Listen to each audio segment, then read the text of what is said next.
UK has seen the highest net migration since the end of the Second World War. 500,000 more people came to the UK than left last year. That's the largest figure ever recorded and greater than the population of Liverpool. The rise was driven by the end of the pandemic, a surge in student visas, as well as people leaving Afghanistan, Ukraine and Hong Kong. Now, the government says it wants to cut net migration. We've heard that before, with Home Secretary Suella Braverman aiming to reduce the figure to fewer than 100,000.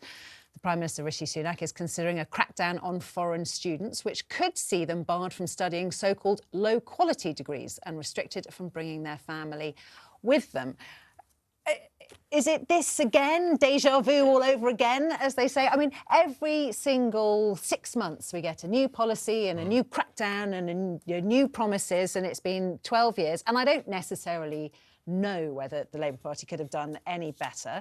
But I find it fascinating that on the one area that the Conservatives think they are stronger than all the other political mainstream political parties in the House of Commons, this is the one that might be their undoing. And now some of these things, we've got to take some of these figures with caution, because there have been a huge number of students coming back who went home, who were studying here, went home during lockdown and have only now made it back. That has pushed the figures up.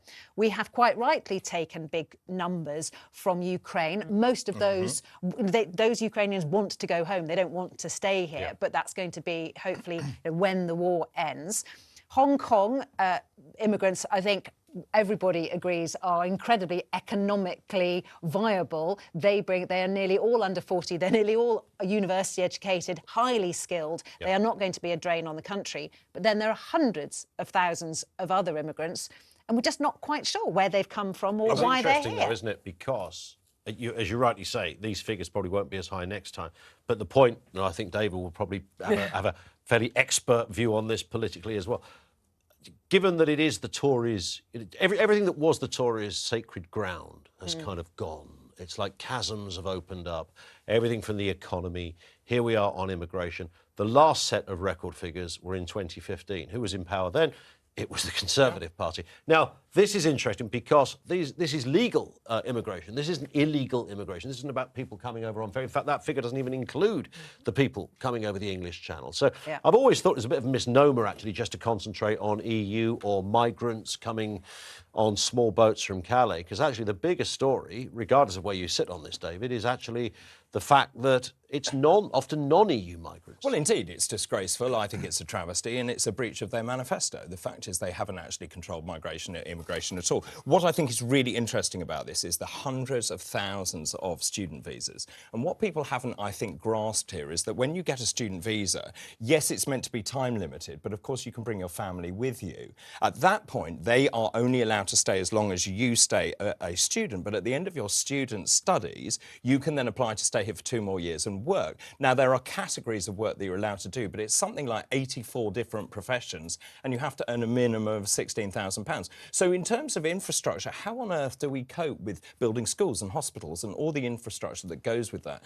This is going to be one of the biggest electoral issues, I think, going into the next general election. I think the Conservatives know they're in serious trouble. Suella Braverman even admitted it yesterday before these figures came out, because she knows she's in serious trouble. But those, like, we're conflating two different parts here, and this is why I think these kind of stories and headlines is sent, for me, I see it as dog whistle racism, because we're mixing. Why is it racist? I'm saying dog whistle racism because we're mixing immigration and migration. And to the average person watching at home, they'll think it's all one big same thing. And it's not. Immigrants move to a country permanently with a view to go there to stay, to better themselves economically, have better lives. Migrants, like the students who are the bulk of these numbers, go there for a certain amount of time with the intent on returning to their own country or moving on to another country. Well, that's what I'm questioning, is whether they really have intent to return. I understand that, but these people have been given visas legally. They are migrants, not immigrants. So the Tories could, if they wanted to, tighten the rules. It's down to them. So why haven't they done that? I'm not in the Tory Yes, party. these are all people that applied legitimately. They're legal. Yeah. Whether you are coming as a student, whether you're coming because you're a doctor, whether you're coming because you're an architect, whatever it is, Nicola, they've come legitimately. I mean, this is part of a legal framework Yes, where and- people can apply. They either get accepted or refused. Brexit was all about taking control of our No, well, that's borders. the irony of the whole thing is actually it was about taking back control of our money, laws and borders, of which they've done absolutely nothing. So that's why I say the No, but it was the But lie we- of the whole thing, wasn't it? it was the lie of the whole thing, It wasn't and- as a control. But we haven't affected Brexit. That's And the whole point. We were better off when we were in That the is EU. simply not true. Okay. Well, It's we're simply gonna- not true. And also, the vast majority, or 52%, voted to leave. The thing is, if we're voting to leave, we should leave. We haven't left. We have We've left. vaguely left. I mean, we have Bits left. have left. We've abandoned Northern Ireland, for example, Nicola. with ECH. But Sorry. if you compare migration to pre-Brexit and post-Brexit, there is an issue. EU migration is down.